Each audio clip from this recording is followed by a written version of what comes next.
Revenons dans le quotidien. Qu'est-ce qui, dans le quotidien, empêche les qualités merveilleuses de s'épanouir pleinement?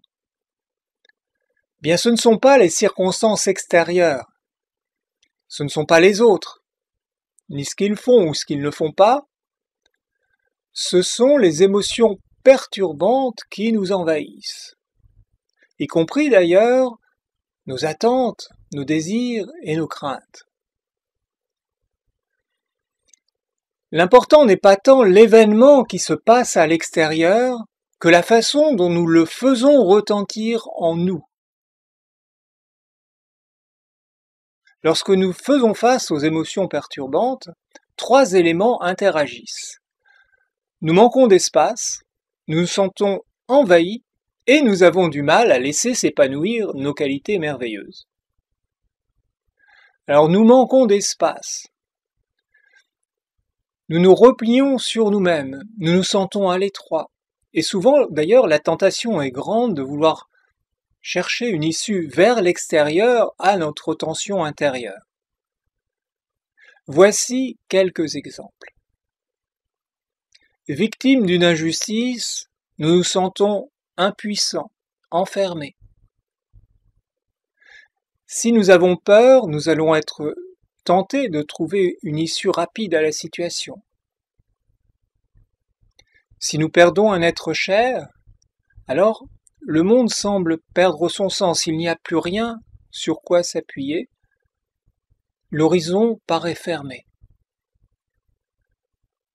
Si nous sommes en colère, alors notre monde se réduit à la personne contre qui nous sommes en colère.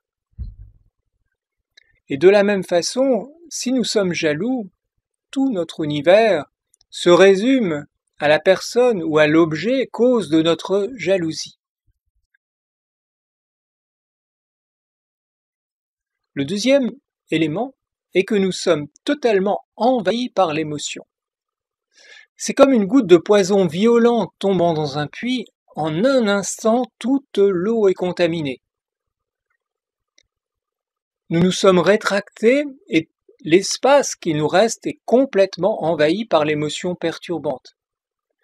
Nous ne pensons plus alors qu'à l'injustice, qu'à notre peur, qu'à la personne disparue, qu'à notre colère, qu'à notre jalousie, qu'à ce qu'a fait ou ce que n'a pas fait l'autre. Le troisième élément, c'est que nous avons alors du mal à laisser s'épanouir nos qualités merveilleuses, comme par exemple la joie ou l'amour. Nous avons vu que quand une émotion perturbante arrive, notre espace se réduit et que l'espace si réduit se trouve complètement rempli par l'émotion. Nous sommes envahis.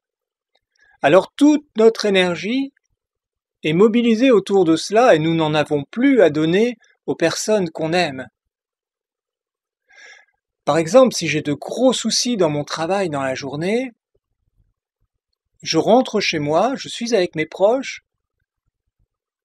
et alors peut-être que je vais être taciturne, bougon, énervé, prompt à la colère, replié sur moi-même.